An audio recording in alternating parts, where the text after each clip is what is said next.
I think that should give us courage. Exposure to other people's perspectives. It's moving us in a good direction.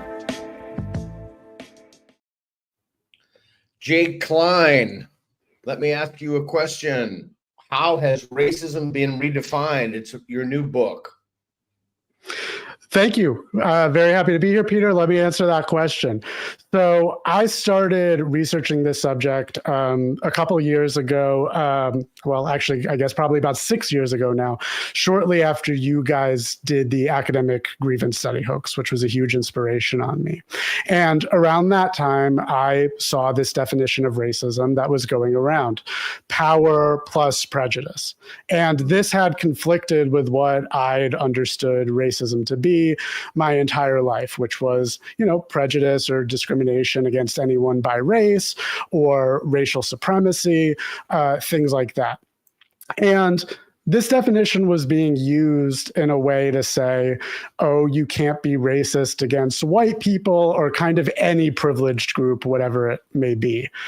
And I was worried about that because it seemed to me to be the case that if you made allegations of racism to be on an unequal standard, what you would put us into is a game of identity politics where each group is, competing to say we're the victim, the other group is the oppressor, and they can be racist against us. And then the other group doesn't want to take that. And so then they want to say, that group is being racist back. And we just get down into this horrible spiral. I think we have gotten into that horrible spiral. I think we've seen a resurgence in traditional white racism.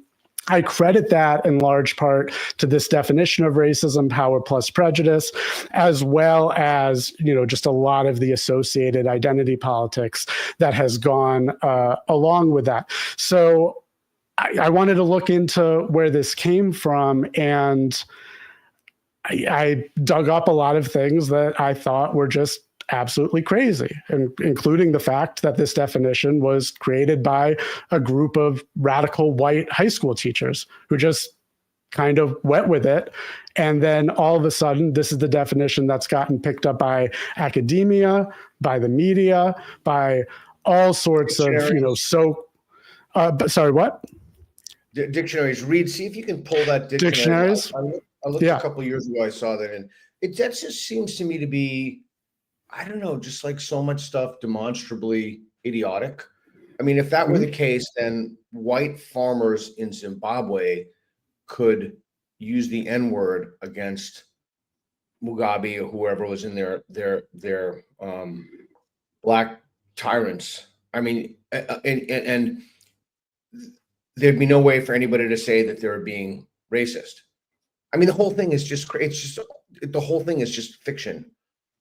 That's the last 10 years of life is just fiction. It's just demonstrably stupid. Okay, so it was created by a bunch of high school teachers, and how did that percolate into the wider society? Yeah, I mean, it was a long process. So I tracked down the first usage of the power plus prejudice definition in writing. That was in the year 1970. It was in a curriculum for an anti-racist training course for high school students. And, when it was first written, it was a single bullet point on a list of definitions of racism. No explanation of why it was there, but it was just given.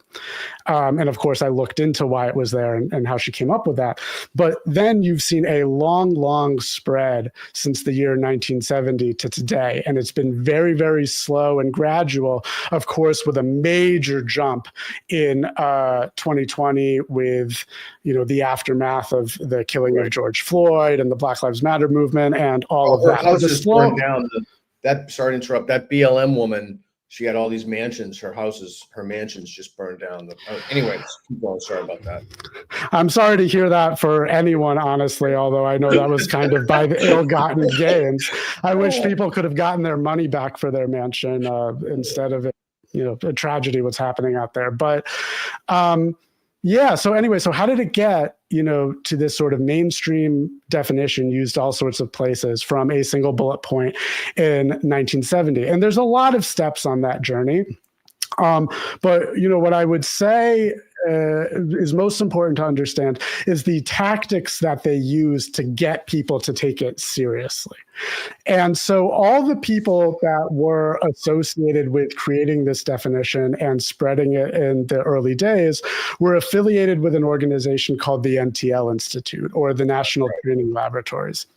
And this is an organization that was trying to create something that they called change agents. They were one of the early developers of sensitivity training, and they were founded by a guy named Kurt Lewin, who was loosely affiliated with the Frankfurt School, but not really of the Frankfurt School.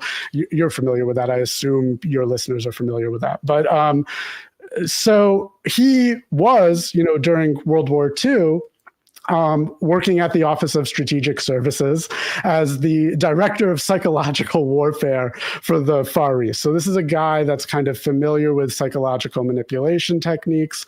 And when the NTL Institute is founded, this is largely used for good.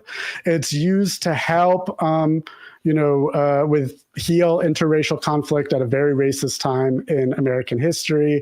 It's also used for things like helping people start dieting and helping parents and teenage children get along. But with the rise of the Black Power movement and a lot of the affiliated so-called social justice movements of the 1960s, these are liberal-minded people, and they get just really entrenched in that stuff. And so they develop these techniques that are used in anti-racist training sessions. At the time, they called them racism awareness training. And in these meetings, what they'll do is they'll put people together. They'll ask them leading questions that get them to come to a conclusion that is predetermined by the facilitator. For example, with this definition of racism specifically, the question might be, and was in certain trainings, what is the difference between prejudice and racism, right? And then you're put into a situation where it's framed as you're trying to divide those things as something separate. And are you a couple things, sorry. So are you, so it strikes me, and correct me if I'm wrong, that's like the opposite of the Socratic method. Are you comfortable? Yes. Like, could you play the role of the trainer and I'd play the role of somebody who just goes in there? Do you know that well enough to do that or no? I don't think I can do it at that level. I did send somebody into one with a hidden camera in my process of researching this book. So that's fantastic.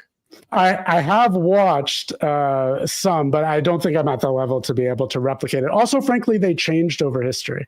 Over time, at the beginning, the T group technique, the sensitivity training technique developed by NTL was very much like, they were called, I think, like democratic deliberation, where everybody was equal and would all kind of lead each other.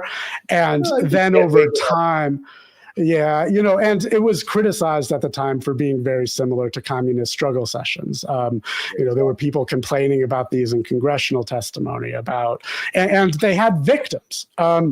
There was a whole paper written, psychological victims. There was a whole paper written on the, what do you call it? I'm blanking on the word, but let's just say victims of these that were harmed in some way psychologically. They came out with depression or anxiety or something worse. And that happened a lot. It happened worse in certain types of these groups. For example, these techniques were taken on by a very famous American cult called Synanon, which started as, an Alcoholics Anonymous-like organization that was going to, help people with drug addictions. But over time, they're all shaving each other's heads and they're implicated in murders. and other crimes, and eventually they're shut down by the IRS. But the same techniques that kind of developed into Synanon, developed into attack therapy that has been used in just really terrible ways at certain like reform schools for children, just really abusive stuff. If people haven't looked into that, look up the Elon School, ELON. It's just a horrible nightmare that happened in this country that I think more people should know about. But And no relation to Elon Musk, to be clear. None at all. None at all. Yeah. And so the same, intellectual traditions of psychological techniques that went into that, another one that they went into was racism awareness training. So it really is literally a cult. I know you've done really amazing work comparing anti-racism to a religion.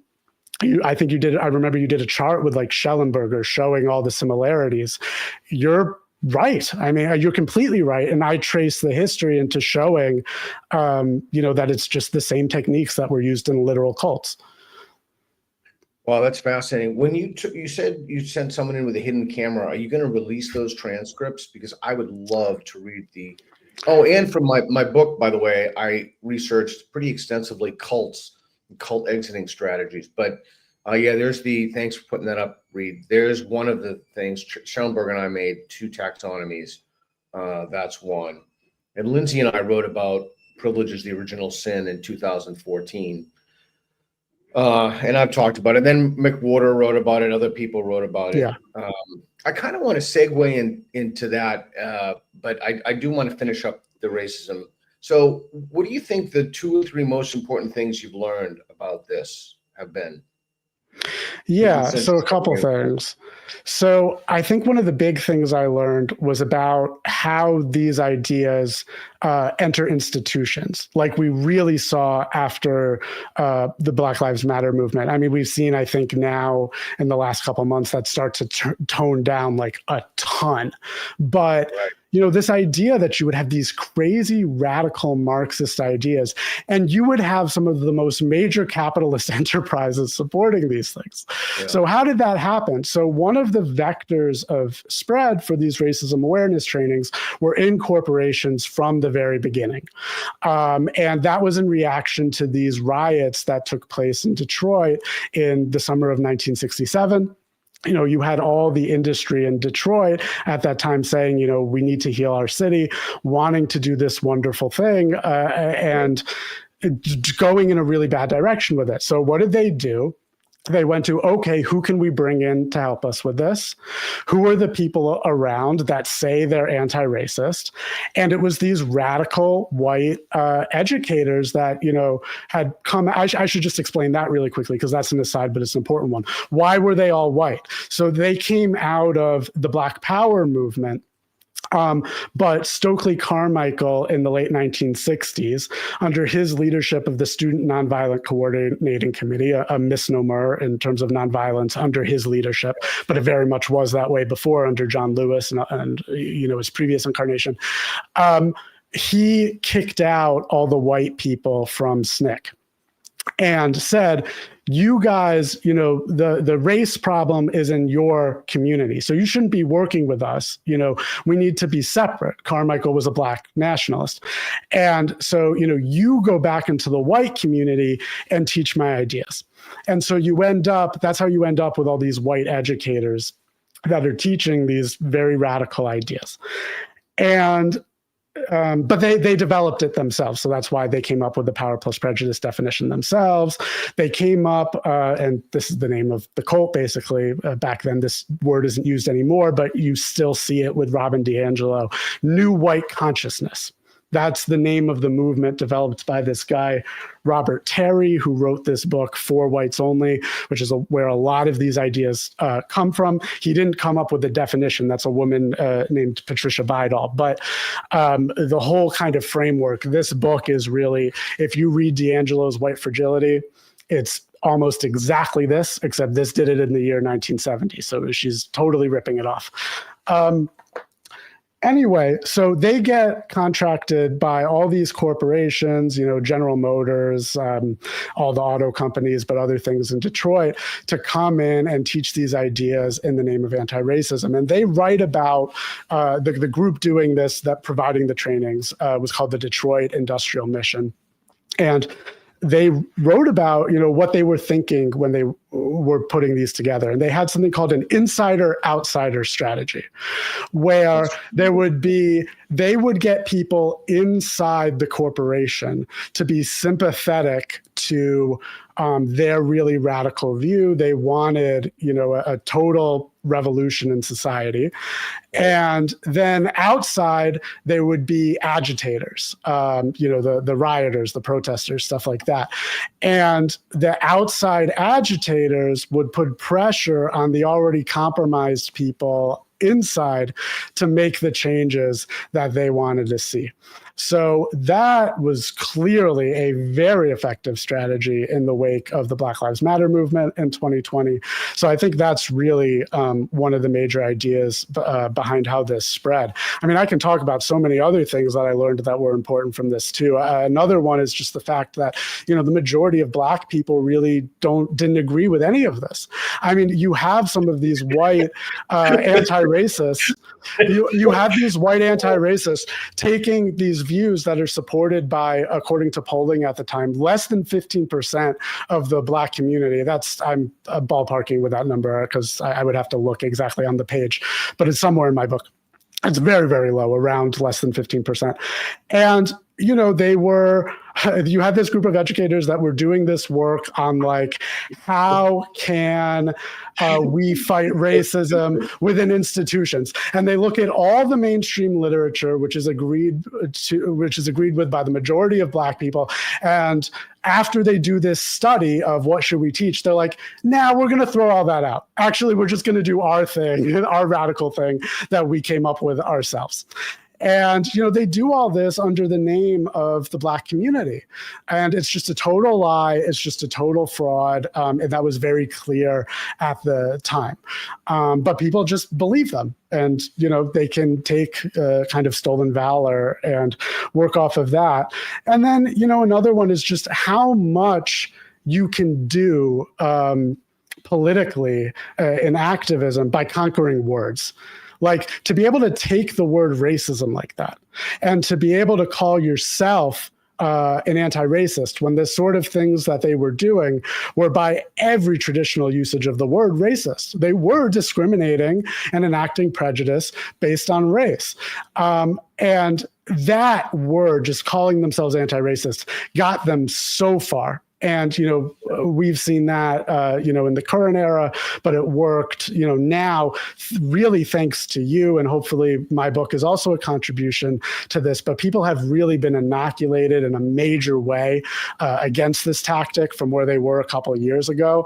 But, oh, my God, is it effective? And it's something that we need to keep our eyes open for in terms of all sorts of future political movements that might arise as, calling themselves one thing, but really being another thing, because low information people, they just won't know. And then once they get involved in something enough, since they've already expended some energy in it, cognitive dissonance will take them an incredible way in continuing to defend it.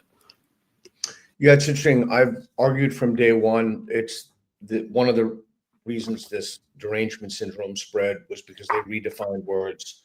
It's kind of funny. I remember many, many years ago watching something, I can't remember where I saw it, but it was an Adam Carolla clip. He did not redefine words. He was at some kind of a fair and he said, end women's suffrage. And a woman picked up a clipboard and went around to get signatures for ending women's suffrage. And I just found that to be, I don't know, I just find the fact that people invest so much of their time and energy in things about which they literally know nothing. I went to a training a while ago at my kid's school about this, and I was just almost flabbergasted by how little the facilitator knew about the literature. She was just basically parroting talking points. By the way, years ago, before any of this derangement hit, I asked a question at a seminar at a doctoral seminar. It was, I can't remember exactly. It was like educational foundations. Oh yeah, there's a young Adam Carolla.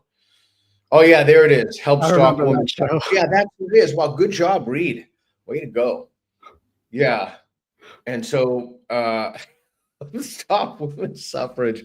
But it's funny, it's just how powerful the terms and the words were, and what people think that they meant by the words. But anyway, so I was at a doctoral seminar, and it was on something about education. I can't remember.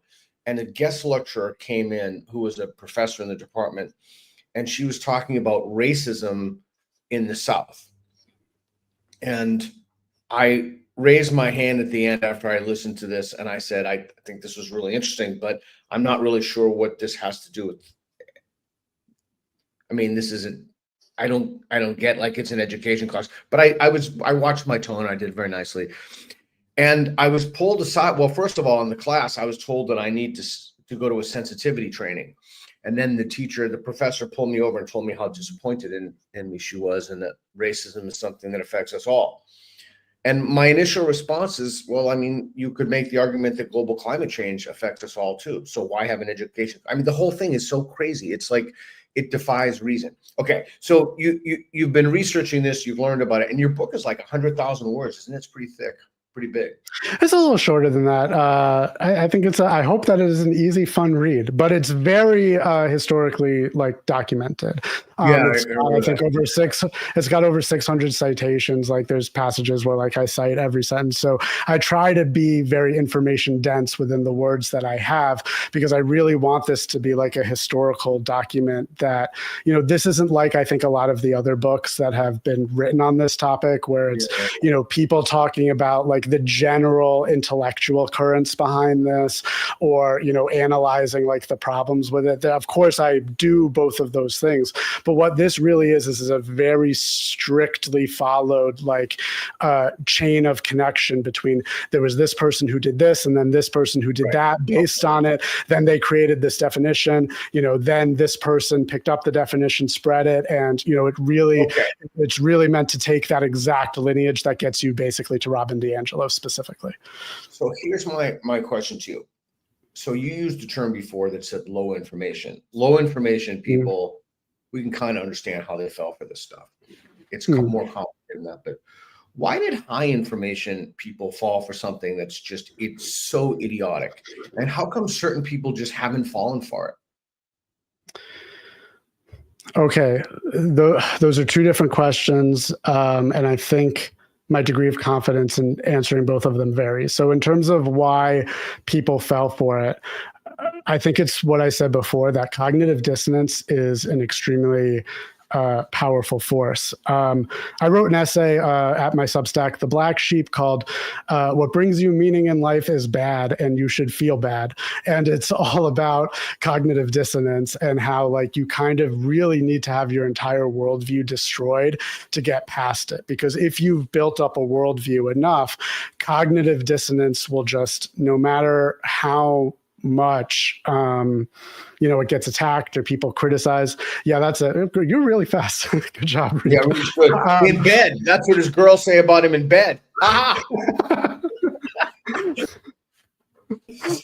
Couldn't resist. I'm sure Reed is a very competent and excellent lover, and we do not need to speak about him that way. So anyway, so I think that once people get involved in this a little, and they've gotten involved in it, years before it became a big thing in 2020, it's just, you follow the people that say that they're doing good, that carry that mantle of the thing that you agree with. I mean, why would you? Nobody has the time in every moment to research every tiny little claim everybody's making, research their exact position. I mean, if you hear somebody like, Nicole Hannah-Jones or Ta-Nehisi Coates or whoever it may be say, I'm an anti-racist, and I support the civil rights movement, and now we need to go like much further.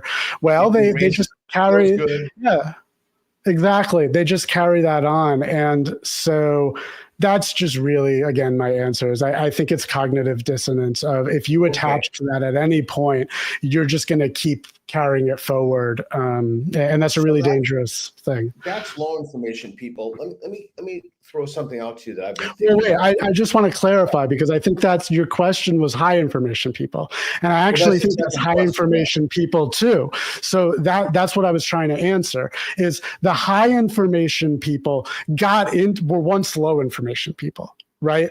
And so it could have been way years ago. But just once they've started down that path, they can become high information. They can keep building up their worldview. And it's only just going to get harder and harder to break it down the more and more they build. So once they've built, I use in that essay Reed showed, like the metaphor of a skyscraper. Like if you've only built like 1 or 2 stories and then you learn why it's crazy, you can probably tear down those 2 stories and rebuild your worldview, without too much difficulty. But if you've built it, maybe 10 stories, something like that, and only then do you start to notice the issues, your brain will not let you tear that down. You're just going to keep rationalizing, and then you just build higher and higher and higher, and you become that high information person that is still parroting these terrible ideas. Yeah, that's a cogent explanatory framework. So, you have high illiberal info, high bad information, high anti-rational info and memes. I know a guy who's a friend of mine. Haven't seen him in a while, but super smart, speaks like 5 languages, PhD in philosophy. I told him he's a professor, incredibly well published. Good guy, super good guy. And I told him at the beginning, like, I couldn't understand why he fell for this. Like, I just couldn't understand it. And I told him to write down a list of 10 things, and I'd like 10 propositions that he believes now that he didn't believe 2 or 3 years ago. And I'd like to revisit those with him in 5 years. I haven't done that yet, but it just seemed to me that, and if this is too far afield, let me know what you think, Jake. It just seems to me that so often the study of philosophy and using the tools of reason can be used against people. Like, it can be used to help them latch on to bad ideas and rationalize them. Sherman's been talking about that for years, but in his case, it was so obvious to me. And then I saw these echo chambers carved out in universities predicated upon things that were clearly false, like demonstrably idiotic. And I just was, again, fascinated by how some people fell for that hook, line, and sinker, and other people just, I don't know. It's very similar to the FFRF fiasco with Jerry Coyne and Pinker and Dawkins resigning from that. So, yeah. Okay, cool. So, anything else about your book before we segue into another topic you want people to know about? Where can they find it, etc.? It's anywhere you get books. So it's also in audiobook form and available on Audible and Spotify. But if you want a signed copy, go to wetheblacksheep.com. There's a tab right there that says Redefining Racism. And, we sell signed copies through our store. There's also, if you become a subscriber to our Substack, you get the ebook. But anywhere you get books, it's on Amazon, Barnes & Noble, wherever you want to buy it. Cool. And I appreciate how much time you took, because we need to do that. We need some kind of to again borrow your word, legacy. We need to take some time and really look at how this happened. Hopefully we can prevent other forms of derangement syndromes from overtaking us. Where do you think the culture war is going now that woke is on the decline? What do you think is the next derangement that we'll have to fight off? Oh boy. I mean, it's just so variable, depending on what's going on in the politics at the moment. I think we are kind of in this weird moment where, in the reaction to the woke left that's happened, I think you've seen a rise of identitarianism from all groups, including white identitarianism.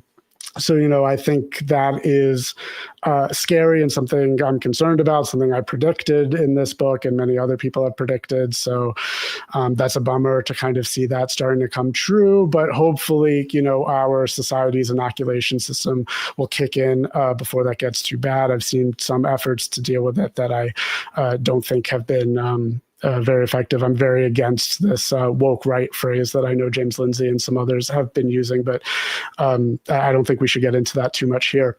Yeah, it's a whole other conversation. Yeah. So, and then, I think that we're getting into this new discourse where the establishment really has fallen, and they've fallen a lot because of the anti-woke stuff that we're both talking about, but also just because our information ecosystem totally changed, where we moved to a place on social media where people could talk directly to each other, and it's no longer in the place where the establishment media or the government can really control thought and narrative. And so I think we've now sort of crossed a horizon with the last election where kind of we're the establishment now, and they're not the establishment anymore, which I think is very good. But I think that sort of populism versus elite establishment thing is going to continue very much for the next couple of years. Totally. Yeah, I think you put your finger on it. That's what I've predicted for a long time will be the next culture war, will be legacy versus non-legacy. Insert what you want, media. And I think AI is going to put some interesting spins on that. Non-legacy institutions, non-legacy. I don't know. I just find it fascinating. I think Steven Pinker represents one part of that culture war. So people who would ordinarily be solid bedfellows will have disagreements. So Pinker's more of the legacy side, and then other people are more of the independent side. So I think that's one of the things that you're gonna. And I'm also thinking like that, and I could be totally wrong about this, but we need some way to, heal the divide. Sounds cheesy, but we need some way to. I don't know, some kind of rapprochement or something. I don't really know what it would be, but some kind of a way to realize that there were like basically witch hunts of fellow citizens, struggle sessions, just a bunch of crazy shit. And that these people are still among us and completely gaslighting us and in denial. So we need I don't think that would be a culture war, but we need some way to handle or to move forward, some kind of like a truth and reconciliation committee or something. I don't know. That's one of my thoughts. What do you think of that? Well, I don't think that's going to happen. I don't think it's going to happen in some event like that, but I think it's going to be a gradual process over the course of maybe a decade.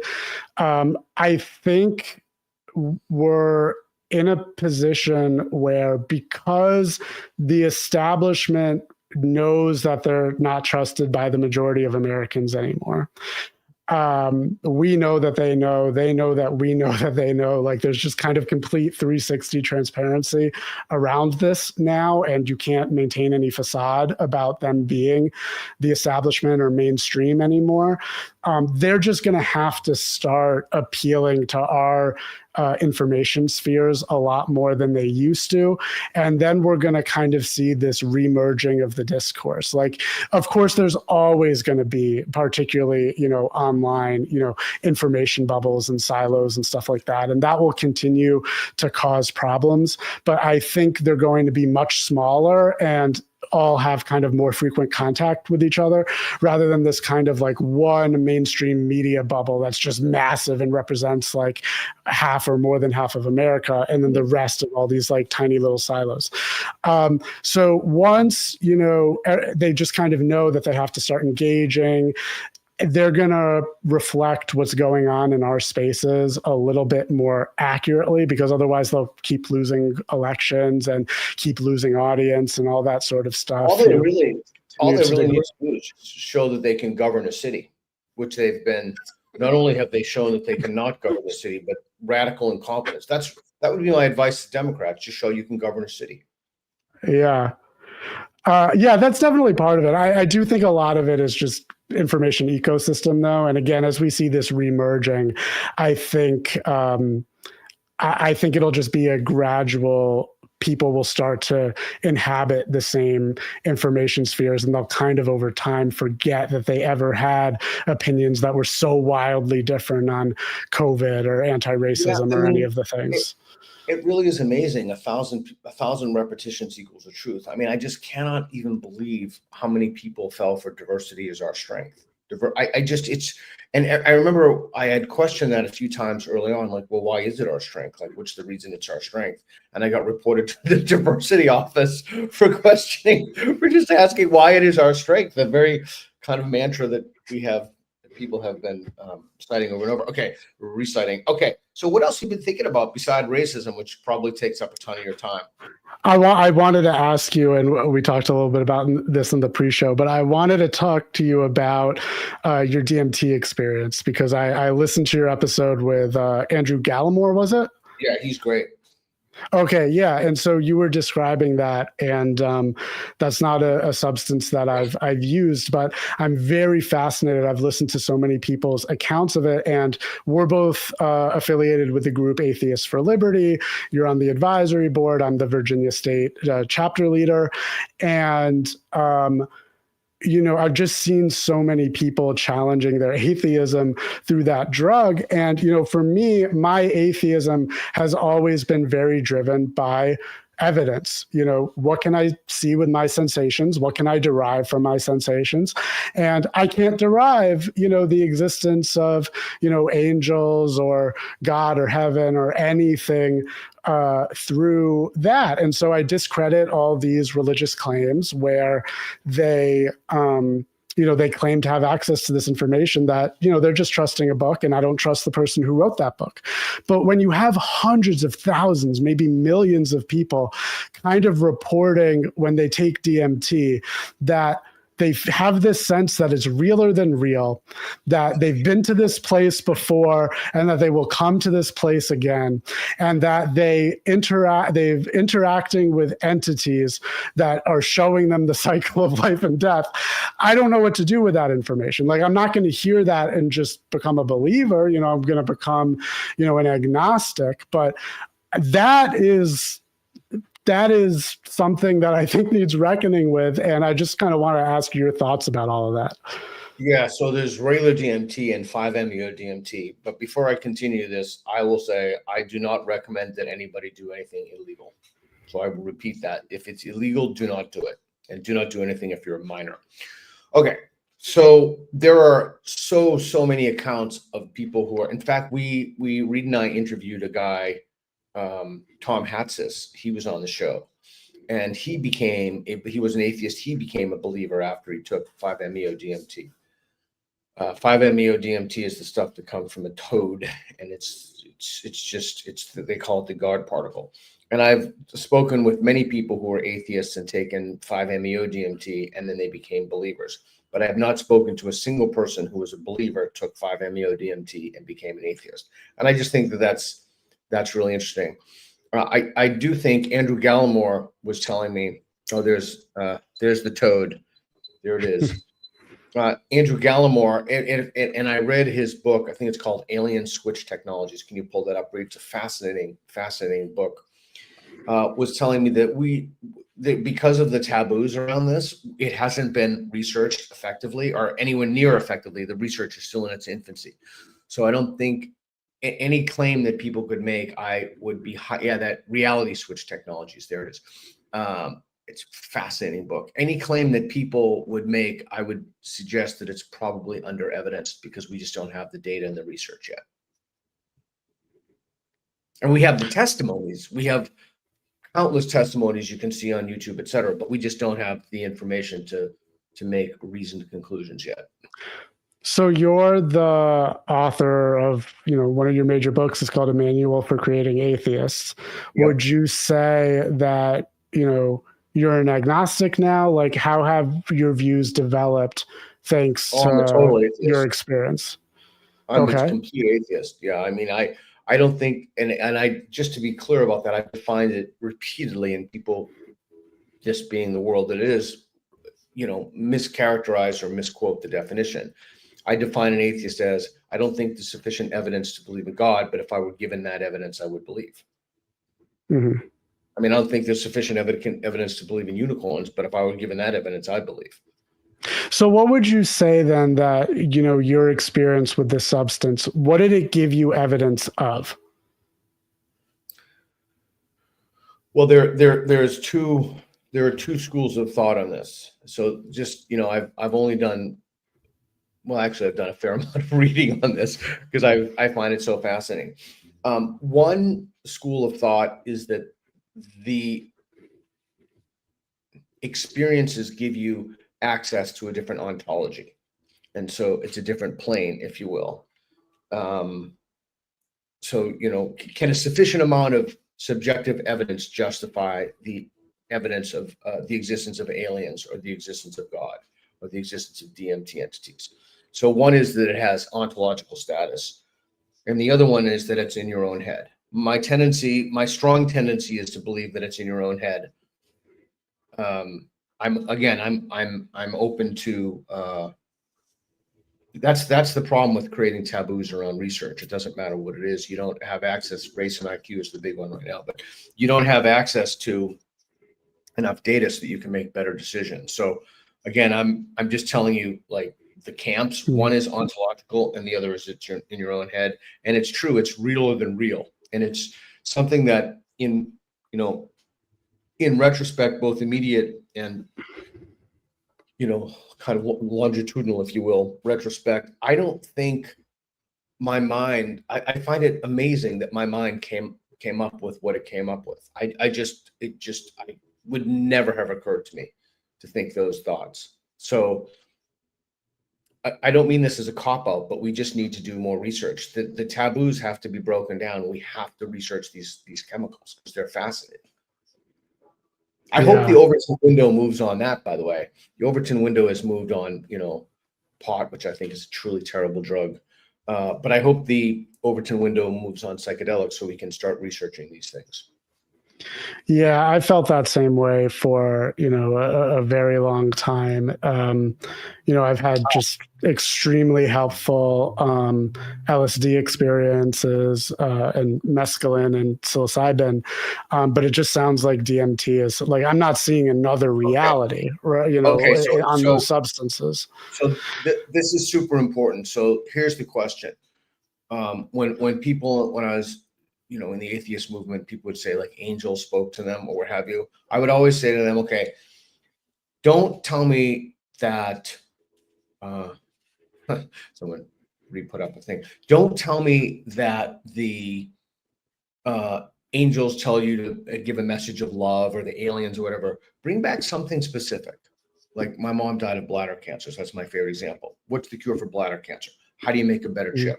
How do you remove plastics from the ocean? Like, is there a better economic system we haven't thought of? Bring back something specific, like what's the solution to gold box conjecture? So that's the question of what tests would falsify the quote unquote in your own head explanation. And so one of the things that Gallimore and others, I think it's at the Imperial College of London, want to do right now is that they want to administer, and I can't even fathom this as someone who's done DMT, they want to administer DMT intravenously longitudinal because they're exploring the ontological metaphysical aspect that this is an actual place that you visit, and they want to see if they can map the space.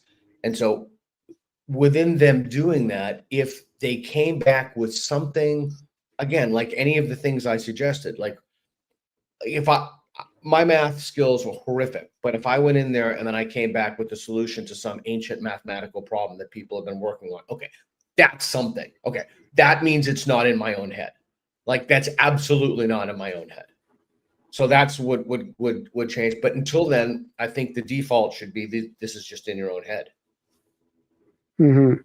Now, so my understanding is, if you take DMT, you kind of go to this world where you see entities and it's like not three-dimensional and it can't totally be described. But if you take 5-MeO DMT, you kind of go into a white void and there's just nothing. I'm sure that description is like very reductive. I haven't done 5-MeO. I can only go from the experience. Okay. I've only done regular. I'm actually terrified. I was thinking of going to Mexico and doing 5-MeO DMT, but then when I heard two things, I heard Andrew Gallimore on the show. He said he wouldn't do 5-MeO DMT. I'm like, holy shit! If this guy's not going to do 5-MeO DMT, he's the world's leading DMT researcher. I'm not going to do it. And then I have a friend of mine who does an insane amount of psychedelics. And he was telling me he was afraid of 5-MeO DMT, and this guy's like tripping all the time. And I'm like, so I decided it's probably not wise, probably not sagacious. But I think if I were in my 80s, I'd do it. If at the end of my life, and what does it matter if I really fried my brain at that point? It doesn't really make a difference.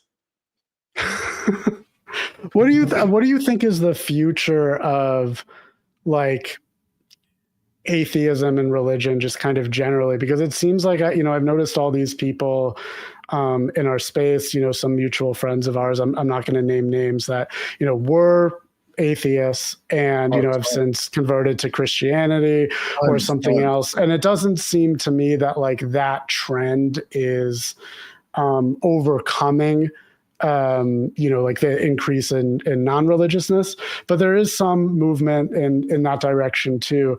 And it seems to me that what's driving that is kind of this need to feel that there's something positive that is binding our society, that's like keeping away, woke or bad ideas.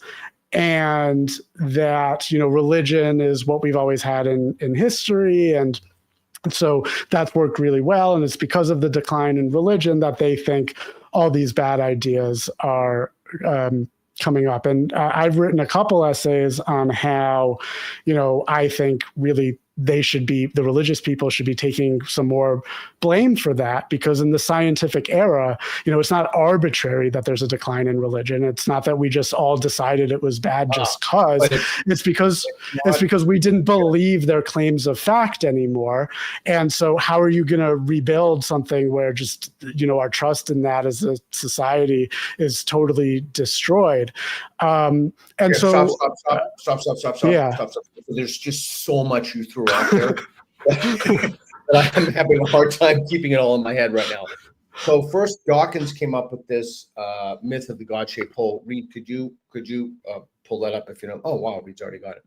I think it's the Spectator. That's quite interesting. I call that the substitution hypothesis. I don't know if I came up with that earlier. So if you look at the evidence, if you look at rates of religiosity, actually atheism is increasing in the secular West. We don't know what those rates are in the Islamic world. Faisal Al-Mutar and others have told me that they think they're increasing, but if the penalty for that is death, no one's really going to be honest about it. I don't know if you've seen those pictures of people taking pictures of the God delusion at the Mecca, but it's like fascinating. So Islam is on the ascendant. Churches in Western Europe in particular, a church attendance has fallen, but I can't remember how many mosques there are in the UK. I think there are 300. And I remember when Reed and I were there, I saw Muslims praying on church lawns outside on the lawn, and I was quite struck by that. I was quite taken aback by that. So Ayan has become a Christian. Obviously, is probably the most high profile. Her husband is a phenomenal guy. Nothing but respect from him. I love him actually. Neil Ferguson's just become a friend, great guy. So people I have a profound respect for have become Christians. So that's why I want to stop, because there's just so much in your question. I don't know.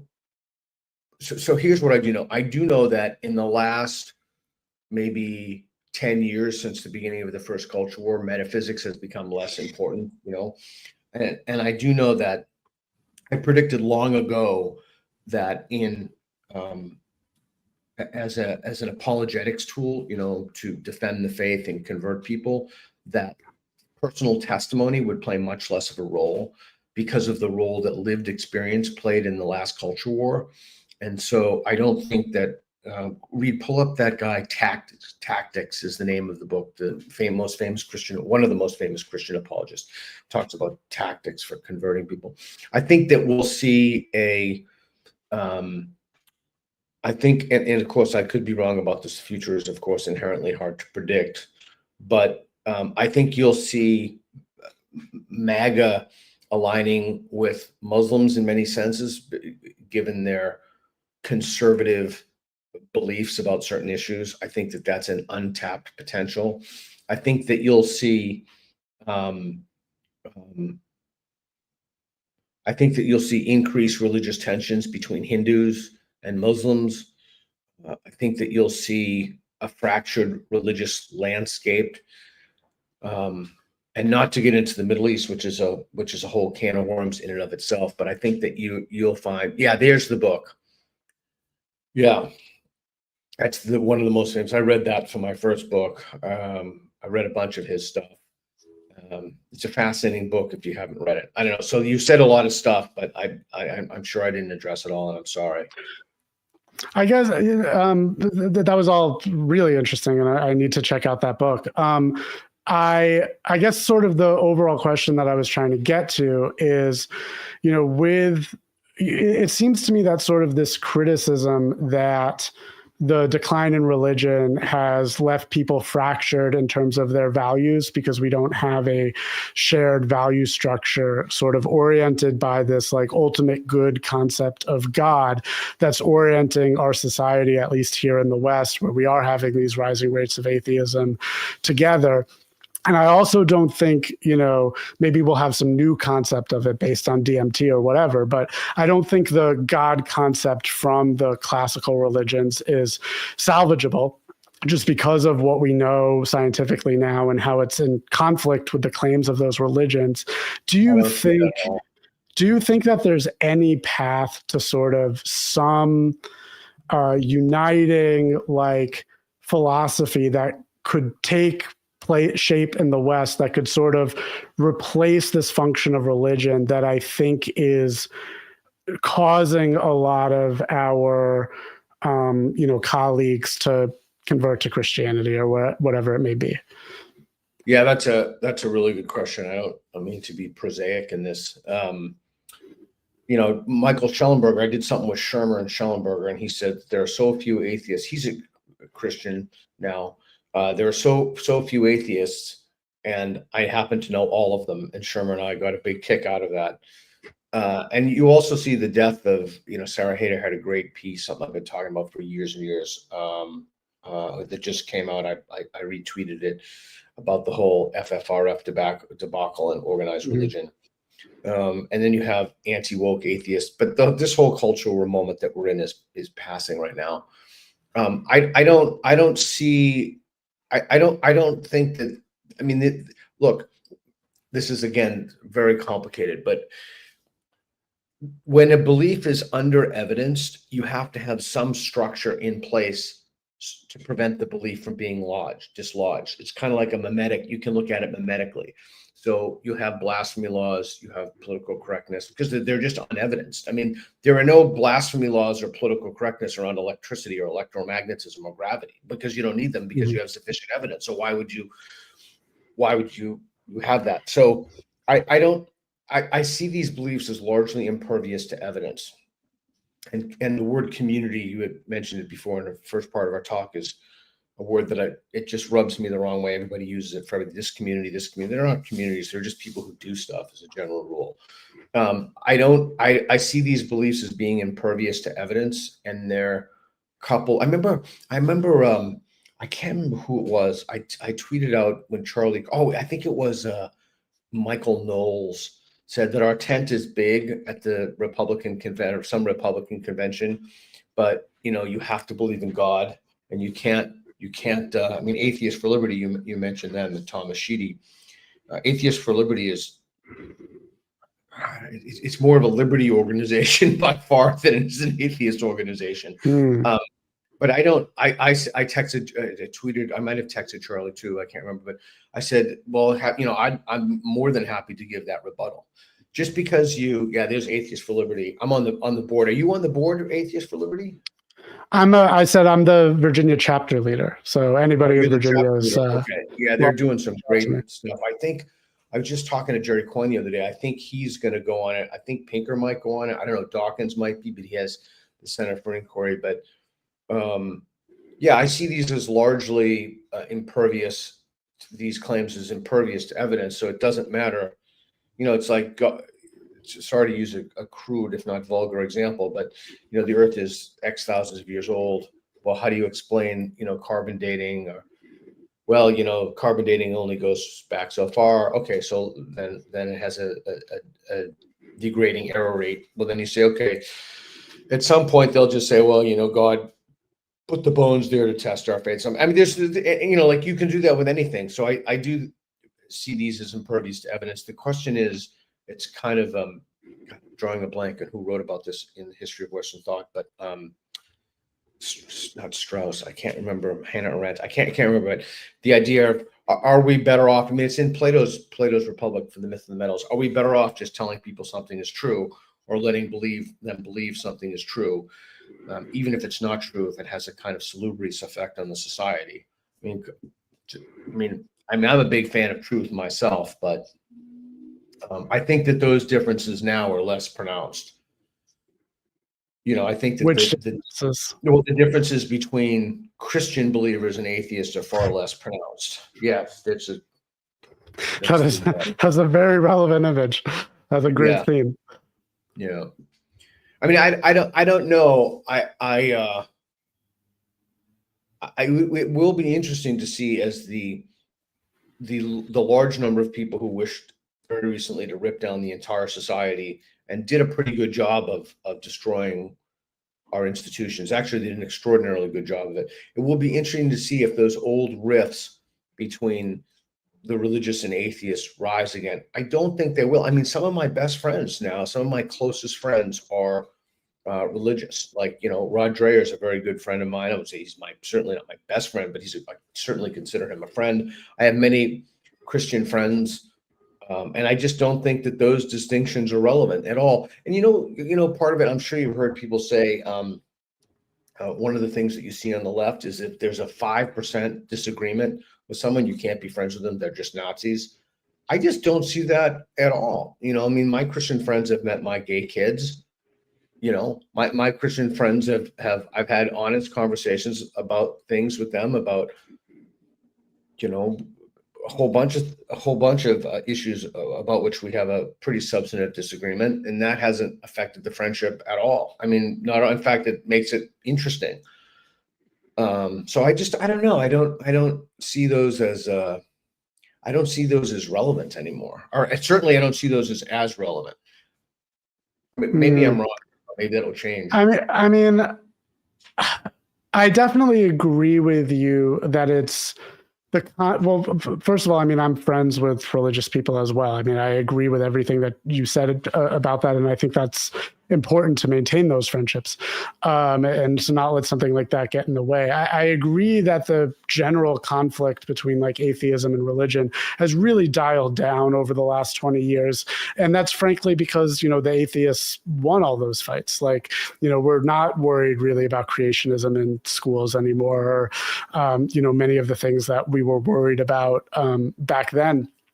Having said that, though, I do think we're seeing just this sort of real hunger in society that just seems really innate to human nature for there to be something that binds all of us and orients an entire society in that same direction so that we can all feel like we're part of the same tribe.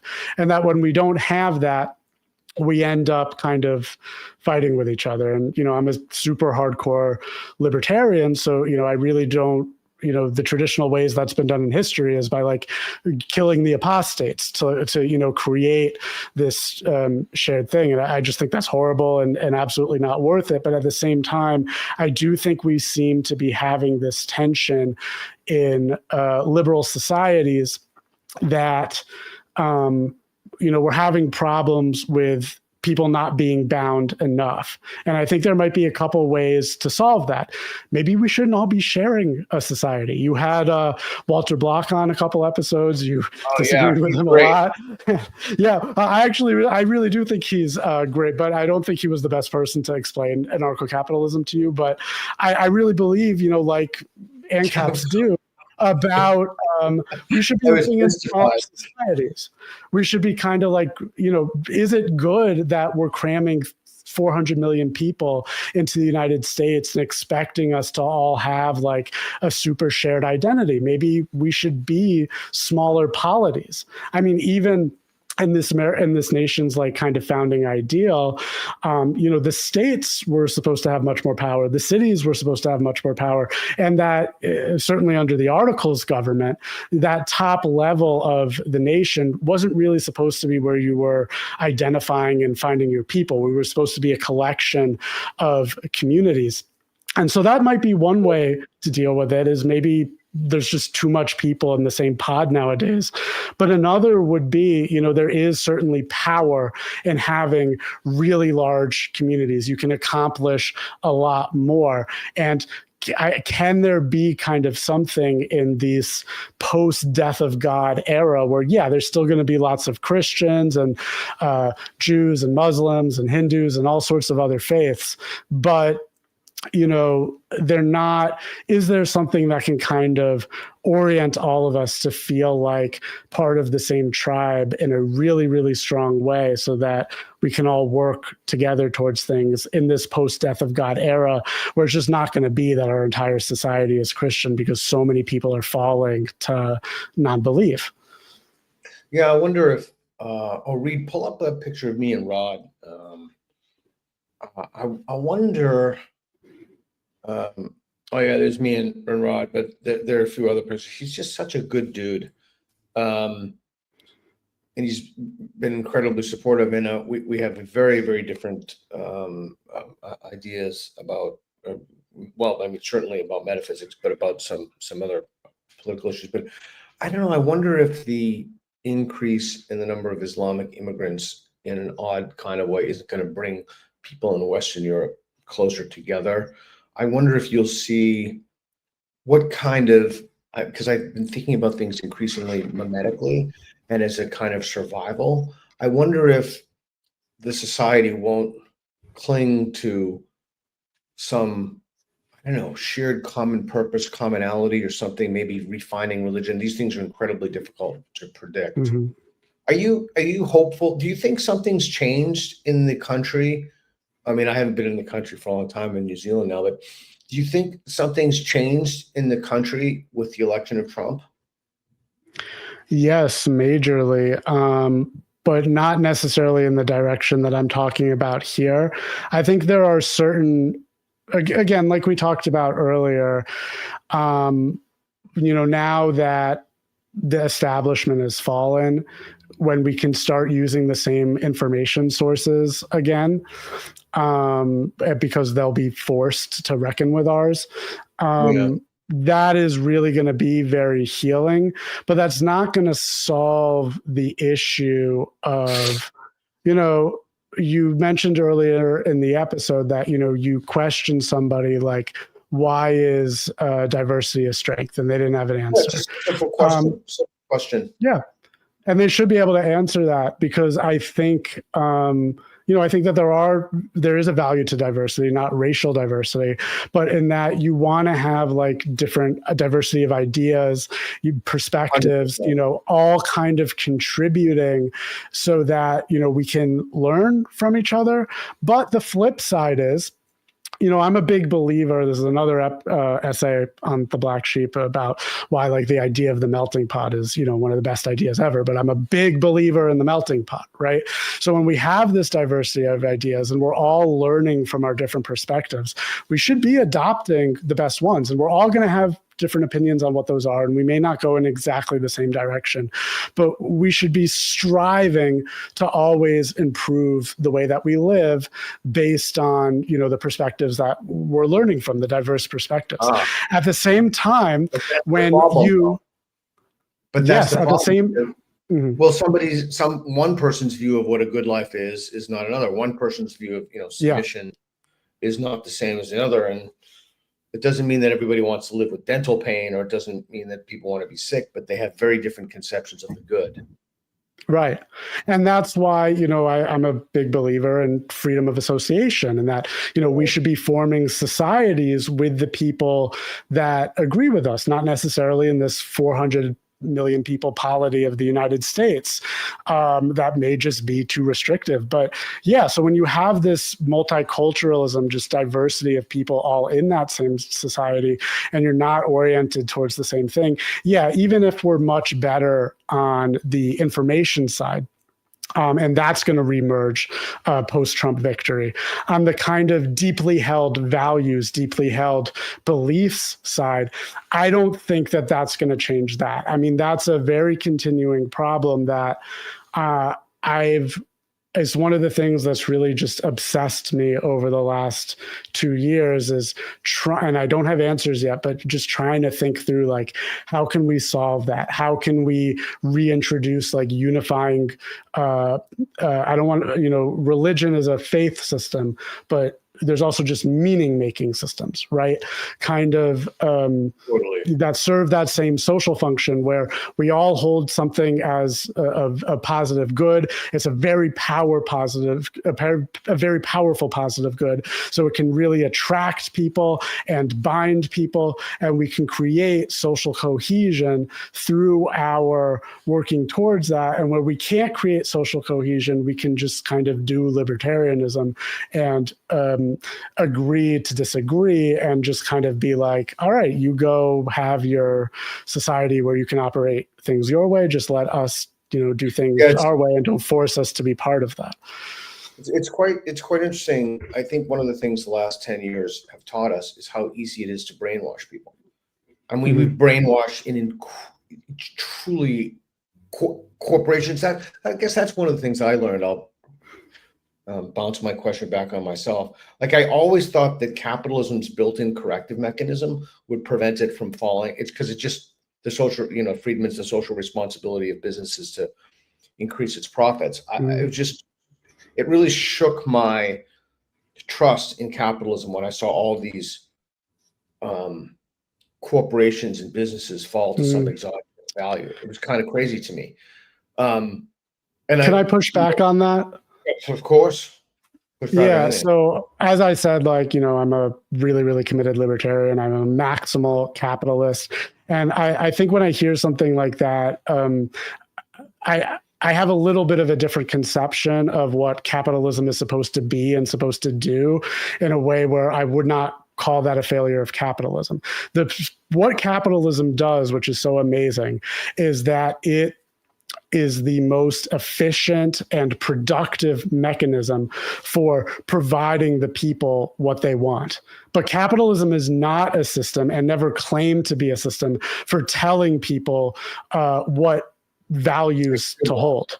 And so if people want bad things, right? If people want to gamble, to eat unhealthy food, to pursue bad social goals, like you saw those corporations taking on, if they want to support Black Lives Matter or whatever the thing is, and they want corporations to do ESG, then capitalism is going to be incredibly hyper responsive to all of that. But you don't want to blame the economic system.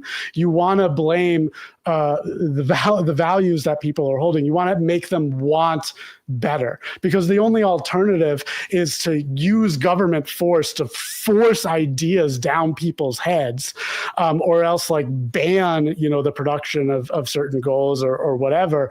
I think we do kind of have a social sickness, and it's because you're really great at pulling up relevant images, Reed. I'm good friends with a professor at George Mason University, Dan Klein, who's an expert on that particular book. So people that are interested should look that up. But, if we don't have this kind of binding, like religion, but not religion, meaning-making system, uniting people towards positive goals, then it's so easy to fall prey to the worst of human instincts. But to blame capitalism for that, I think, is mistaken. Okay, so a few things. One, to be crystal clear, I'm a capitalist. Without any question, I think it's the greatest system to create prosperity. I don't even, just taking off of Winston Churchill's, I don't even think it's a terrible system, but it's the best one we've got. I think it is the best system. So, you know, okay, you always throw so much in there. I have to, maybe I didn't sleep last night. Maybe I'm just tired, but I think Peterson's right about meaning and taking on meaning. And one of the things that gives people the most meaning is taking on responsibility. And I see a crisis of young men in particular. I just released something on my Substack, but I have written 4 book proposals. My agent has rejected all of them. It was a book for young men. And I talked about, you know, a book for young men in a world that hates them was the title. And so I think there is something about taking on the most responsibility one can to give their lives meaning. The problem is that most people simply won't do that. I have there's you talking about that. I have a friend whose son just sits in his basement and plays video games all day. And that's like literally all he does. And so I suggested this. I kind of wrote the book, the proposal with him in mind. And I suggested these tips, and he said he won't do it. And I said, well, ask him why he won't do it. And I said, does he know that he should do it? I mean, just little things like, you know, don't put sugar in your drink, just chill out in the Coca-Cola. So it's interesting. He said, so this is the whole meaning thing. I think many people whose lives are bereft of meaning don't want to take on responsibility because they're not that kind of person. I have another hypothesis, by the way, to that. I'm curious, before I go into my other hypothesis, you look like you're in good shape. What are you doing are you lifting or what are you doing? Oh, well, thank you. I'm in terrible shape. I'm really overweight. You can't see it from this angle. Yeah, I got to work on that a lot, but thank you. I'm so glad that you think that thing. That's terribly untrue. Yeah. Okay. So now the capitalism thing. So I'm going to push back on your pushing back, and you wouldn't think, as profit maximizers, you wouldn't think that values could be adopted wholesale, writ large, that would take corporations and businesses, that would distract them from their primary responsibility. I mean, look at like the Rings of Power. It's basically woke DEI comes to Middle Earth, right? So, and the Critical Drinker, who's my favorite movie critic, has written his stuff is great, by the way. We had him on the show. He's just fantastic. So you see time and time again. And the other thing is just so conspicuous. You know, I can't remember who wrote it, but something like these corporations pander to people who hate capitalism. And it's the same thing. Melissa Chen and so many other people have written about this. In the Middle East, you don't see gay pride flags everywhere on, you know, Microsoft or corporations. It's all the most base kind of pandering. Yeah, that's it. That's one of the worst. It's really, I could not believe how bad it is. There's the Critical Drinkers, Rings of Power, season 2 of Postmortem. If you haven't seen that, if you haven't seen the show, don't bother. But you should certainly check out his stuff. So I don't know. It did rock my confidence that capitalism was the corrective of capitalism. And it's not like, you know, you shouldn't sell people sugar. You know, I'm thinking of sugar. You know those little balls in boba tea? Yeah. You know, those like bubble tea? Well, I know the guy who like exports, he's from Taiwan. He exports all the bubbles for the bubble tea. And he was saying that in the United States, you can put basically anything you want in the tea and the bubbles for the tea. Whereas other countries have super strict restrictions on what you can put in the bubbles. But my point is, it's not, Reed is good, isn't he? Reed is good. You know, quickly pull that up. Good job, Reed. You're getting a promotion. Reed needs a raise. He's paid so poorly from this nonprofit institution. So But somebody needs to tell Jamie from Joe Rogan just to step up his game. Like he's not. I The know, right? competition has really come in force now. Good job, Reed. Good job, Reed. But yeah, so it's not about what people should value. It's about the fact that the profit motive itself was subverted by an invasive parasitic ideology. And that's what's fascinating. I don't think I think we might quibble over the facts of whether that's true or not. I think all of this stuff, because like you said, they're not putting those flags in the Middle East. Like you said, they're pandering.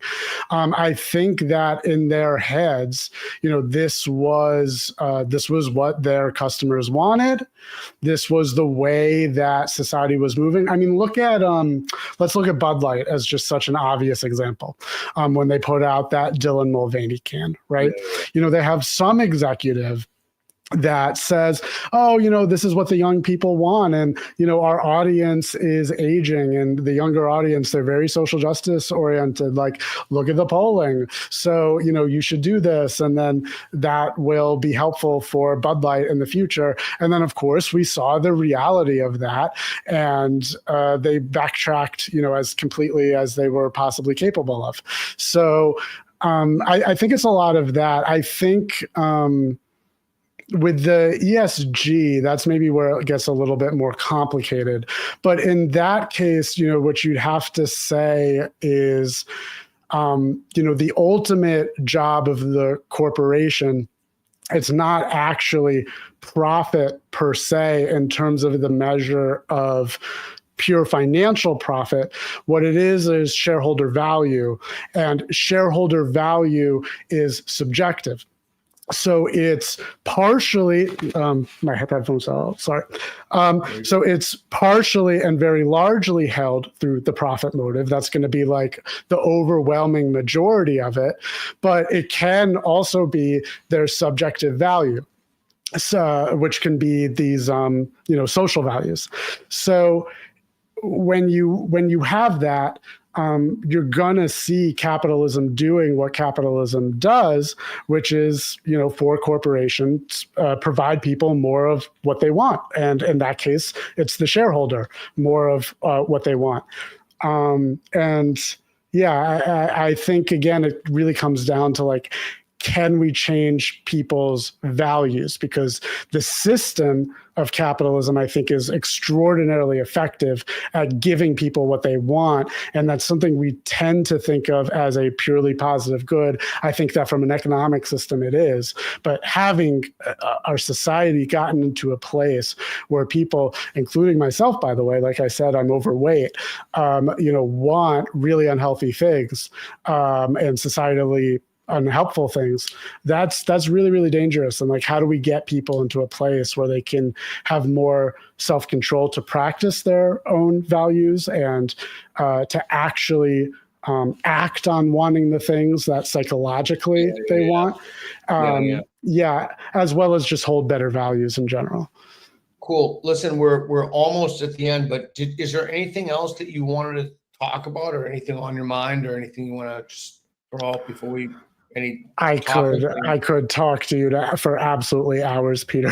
So I won't keep you like that. We can wrap up, but I want to.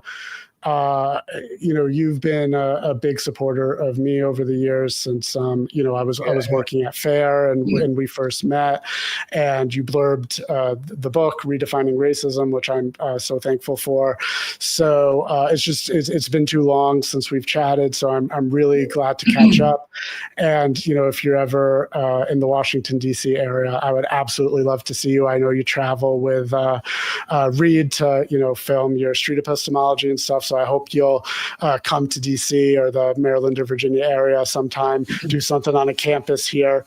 We've got a lot of crazy people at our schools too. So I almost had a job in DC, but didn't work out. But it's a long time ago since I looked at the book.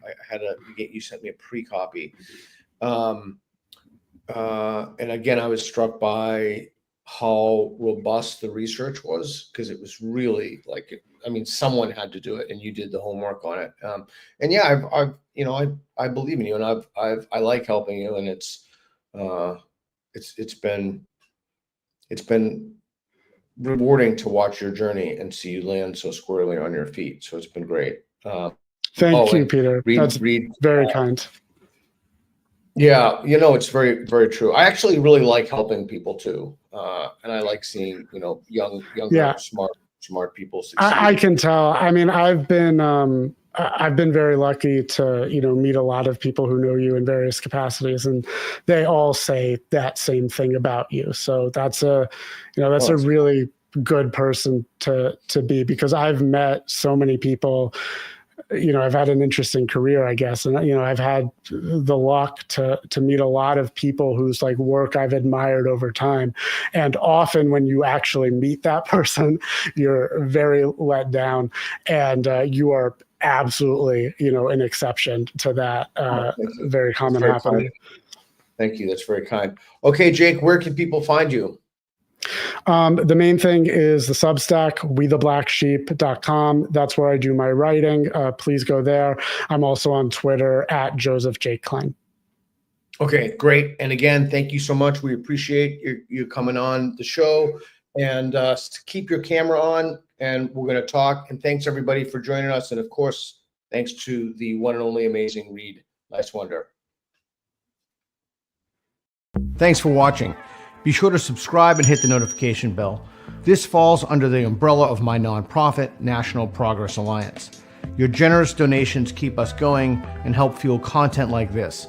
We truly appreciate your support. Thanks again, and we'll see you in the next one.